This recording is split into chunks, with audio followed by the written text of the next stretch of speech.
Trisha, resibo, walang lusot ang may atraso. Ang mga resibong nakalap ngayong hapon. Isang babae ang bigla na lang nanugod.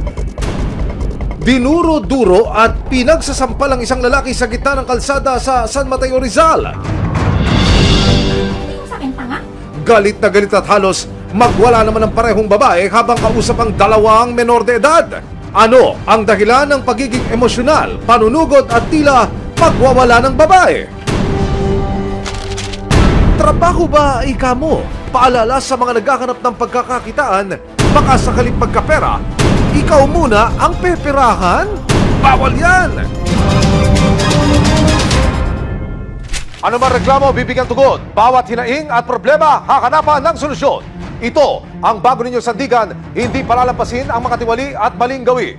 Dito, walang ligtas ang abusado at lalong walang lusot ang may atraso. Dahil ang lahat, hahanapan natin ang resibo. Magkatakapon ako po si Emil Sumangil. Nanampal na nakita at halos magwala ang isang babae na itatago namin sa pangalang Lorna. Pero ang tila pagiging war freak ni Lorna dahil daw sa isang misyon na maisalba ang kanyang 13 anyos na pamangkin sa karelasyon nitong 46 na taong gulang na kapitbahay. Nako! Minor de edad yan, brother! Sinabi niya na. Ay, Tito, magkatabi kayo, kaya hinikuan? Ano ba sa tingin sa tita mo, tanga? Yung totoo. Nanggagalaiti sa galit si Lorna, di niya tunay na pangalan matapos niyang mabalitaan ang kumakalat na chismis sa barangay. Ang kanyang 13 taong gulang na pamangkin na tinawag naming si Trisha, karelasyon di umano ang 46 na taong gulang nilang kapitbahay na itatago namin sa pangalang Melchor. 13 years old.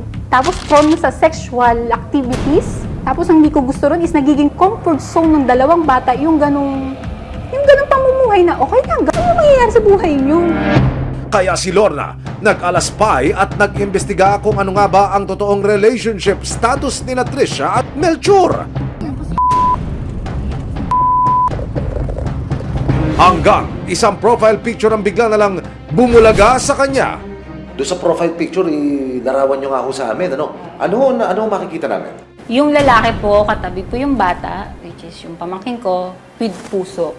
Tapos naka-status doon in relationship. Tapos yung gawa po ng profile is recently lang. Dahil dito muling kinompronta ni Lorna ang pamangkin na si Trisha. Kailangan ko malaman anong ginagawa sa'yo ni yung totoo. Ano lang, nandun lang. Tingin sa akin, tanga?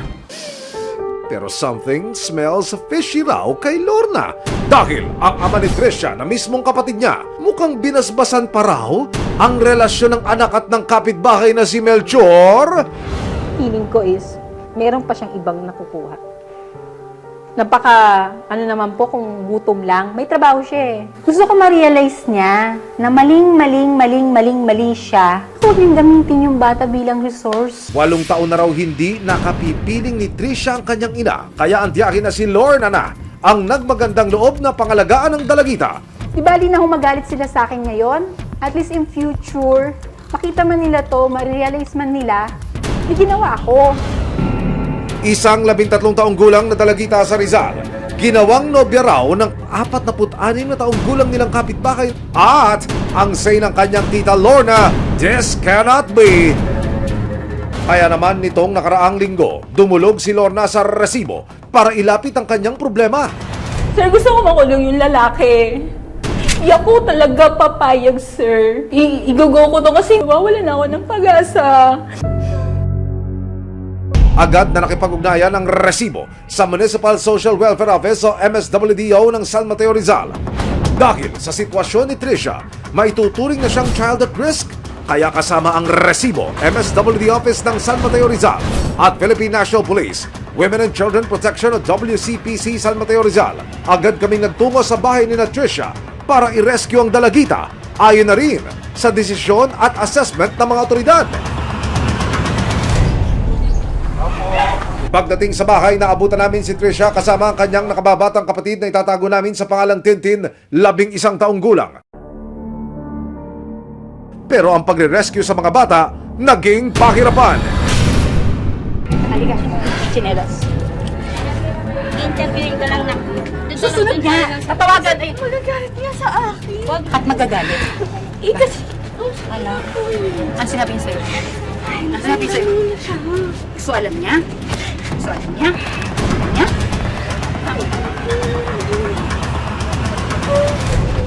Sumama ka lang, tatawagan namin si Papa mo. Sa kabila ng pagpupumilit sa mga bata, ayaw pa rin sumama ni Trisha at Tintin kay tita at sa mga social worker. Please. Gusto na tayo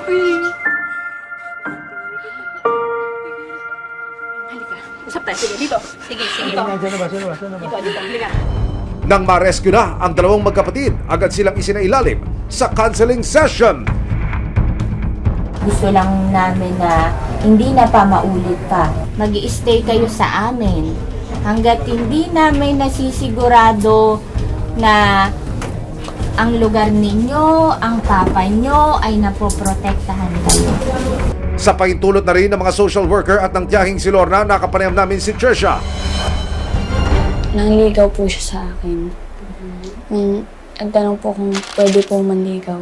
After 2 weeks, yun po, sinagot ko po siya.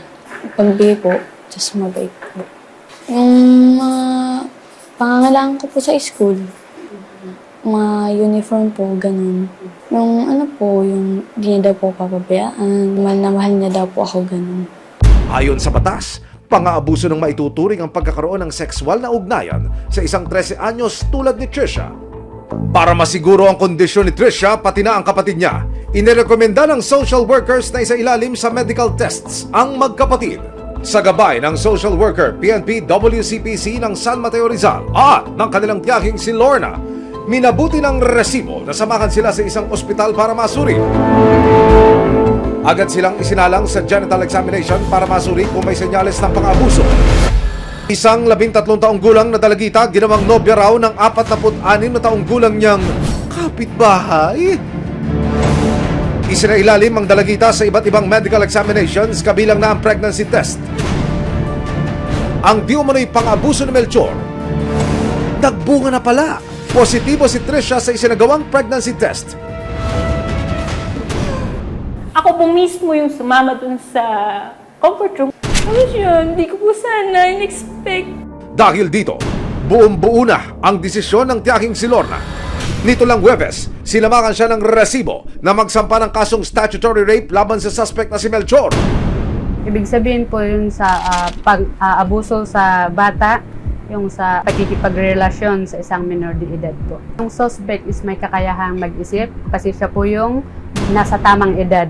Kung sakaling mapatunayang may sala, nakakarap si Melchor sa habang buhay na pagkakakulong. Sinubukan din namin kunan ng pahayag ang ama ni Trisha at Tintin para tanungin kung may alam siya sa naging relasyon ng kanyang anak at ni Melchor. Tumanggi siyang magbigay ng panayam, pero paliwanag niya, wala raw siyang alam sa relasyon ng kanyang anak at ni Melchor. Hinding-hindi rin daw siya magbibigay ng basbas sa relasyon ng menor de edad niyang anak sa lalaking kasing edad na niya. Pero ang say ni Lorna, don't me, kuya. Kasama po ng barangay, minarapat po nating sadyain ang bahay na akusado para personal na makunan siya ng panig. Yung bahay na akusado, narito po sa aking kaliwa. Maglalakad lamang ako ng ilang baitang. Narito po naman ang bahay ng bata, yung menor de edad na sinasabing karelasyon ng akusado. Ganda tanghali po. Emil Sumangil po sa resibo. Ako po biyanan. Opo. Nandiyan ho ba yung lalaki, yung subject ko namin? Wala ho ako kahapon. Nagtrabaho ako ngayon. Pagdating ko nga sila, wala na yung motor. Pasok po kayo. Tingnan nyo din, sir, para alam nyo baka sabihin yung tama mo ako. Pero kung sakali yung lumutang, iharap nyo sa barangay, ready kayo ron. Sige po, kung talagang papahayag po siya. nyo. Sa puder ho ng barangay, ano ang magagawa ninyo? Para naman ho dito sa akusado. Ito pong aming mga barangay pulis o barangay tanod, aking pong laging pinagmo-monitor dito sa area nila. Aha. Para kung sakali man ay report namin at damputin, we turn over sa pulisya. Okay. Para naman masiguro ang kaligtasan at mas maprotektahan ang magkapatid na sina Trisha at Tintin, minabuti ng Municipal Social Welfare Office na dalhin sila sa isang shelter. Dito, sasailalim sila sa mga counseling session para magsimula ang kanilang paghilom. Ito muna ang magiging pansamantalang kanlungan ni Trisha, malayo sa anumang uri ng pang-aabuso at mas malapit sa bagong pag-asa.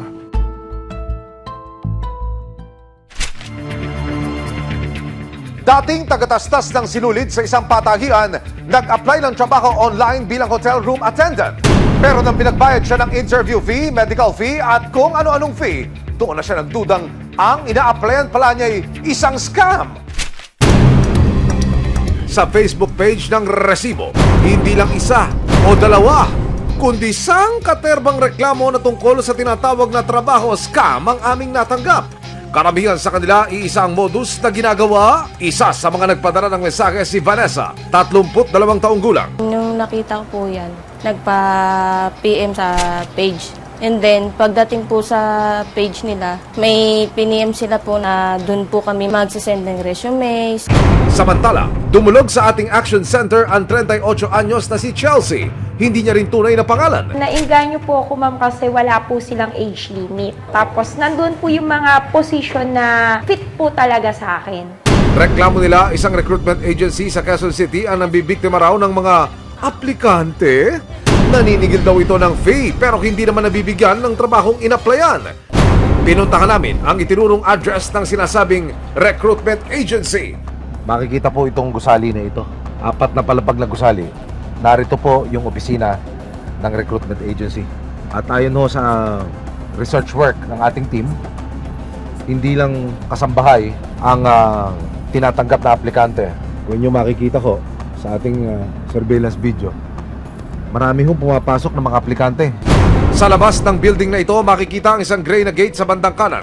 Makikita rin ang karatulang nakalagay na sinasabing ang mga aplikante ay pumunta sa second floor, room 2. Pag-akyat sa second floor, makikita rito ang pila ng mga aplikanteng gusto lang naman magkaroon ng trabaho, full-time man yan o part-time. Isang babae ang kukuha ng resume o biodata. Siguro 10 minutes lang po yata yun. Gintay ako, tapos pinabasok na po sa loob.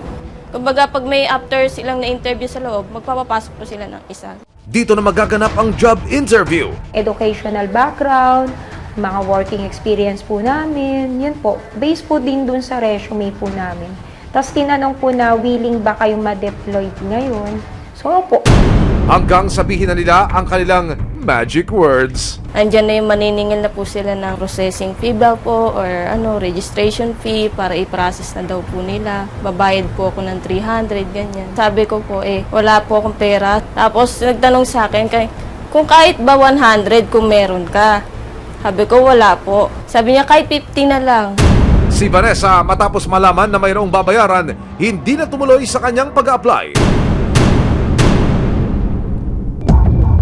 Habang si Chelsea naman, kasama ng kanyang boyfriend, nagpatuloy sa kanilang job application. Ayon kay Chelsea, sumunod silang pumunta sa Muñoz sa Quezon City para sa medical exams. Nagulat po ako na hiningan kami, ma'am, ng 1,200 for medical po daw.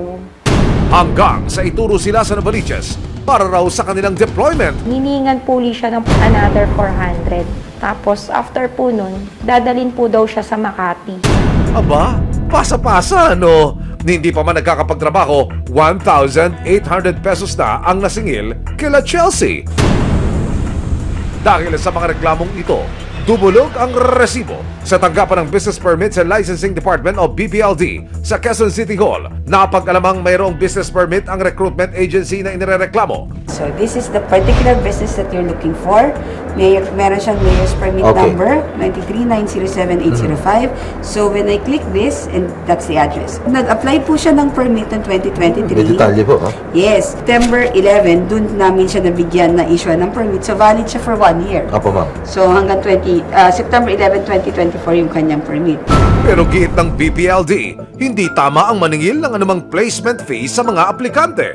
Ano po ang nadiskubre ng inyong team dito po sa negosyo na ito? Meron naman po silang permit at compliant po sila sa lahat ng regulatory requirements. Kaya lang po, dapat hindi sila gumagastos unnecessarily hanggat hindi pa sigurado na may trabaho silang mapapasukan. Bago ka pag-gastusin for medical or for whatever, alam mo na, meron ka ng notice na hired ka. Dahil sa ating inilapit na reklamo, magsasagawa ng isang surprise inspection sa inireklamong ahensya ang mga kawani ng Quezon City LGU. Alas 2:30 ng hapon natapos na po ang briefing at mula po rito sa Quezon City Hall, tutulak na yung mga kagawad ng Bureau of Permits and Licensing Division ng Quezon City Hall maging yung mga taga Public Employment Services Office para ho inspeksyonin yung tanggapan ng recruitment agency.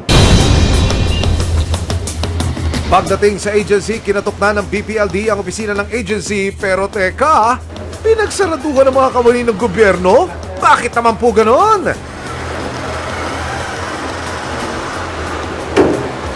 Nadatnan din namin ng ilang mga aplikante. Nahingi ko sila lang 300 po processing fee para 300 pesos for processing fee. May resibong binigay sa inyo? Wala. May pinapirmahan lang silang agreement. Agreement? Anong Na naman? para dun sa 300 pesos. Maya-maya, pinapasok na ng mga staff ng agency ang mga inspektor. Kami ma'am, mga taga-business permit kami.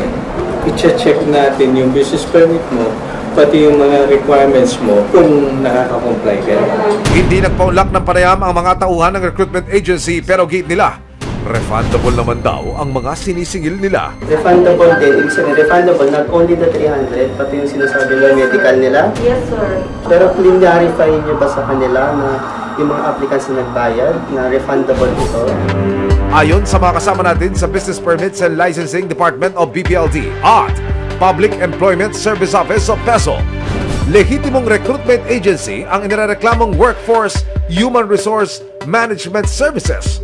Pero kung ang tanong naman natin is may illegal recruitment activity ba na ginawa ito mga to, sa tingin namin meron. Ayon sa PESO, lumabag ang agency sa mga sumusunod. Una, hindi dapat sila naniningil ng kahit anong fee sa mga nag-a-apply sa kanila kahit pa sinasabi nilang refundable ito. May resibong binigay sa inyo? Wala. Pangalawa, wala silang official receipt o OR na binibigay sa mga aplikanteng nagbabayad sa kanila. Ang sinasabi naman kanina nung side nung recruitment agency na to, inaayos pa nila yung kanilang resibo sa BIR pero we don't know kung nag-aayos ba or whatever.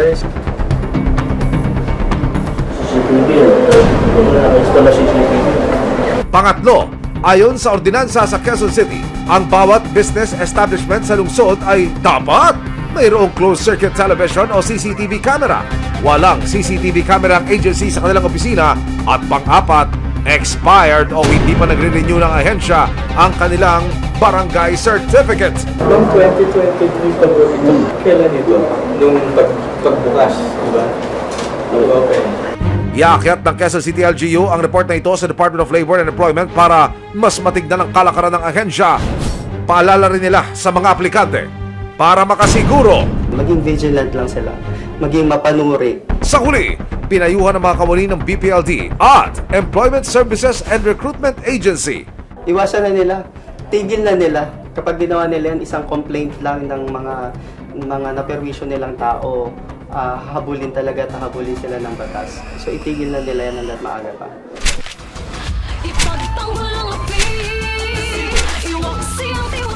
Sama-sama nating ituwid ang tiwali at baluktot. Itakwil ang maling gawi at modus na bulok. Walang ligtas ang kabisado at lalong walang lusot ang may atraso. Dahil ang lahat, hahanapan natin ang resibo. Hanggang sa muli, ako po si Emil Sumangil. May aksyon, may ebidensya. Resibo, walang lusot ang may atraso. Maraming salamat sa panonood, mga kapuso. Para masundan ang mga reklamong nasolusyonan ng resibo, mag-subscribe lamang sa GMA Public Affairs YouTube channel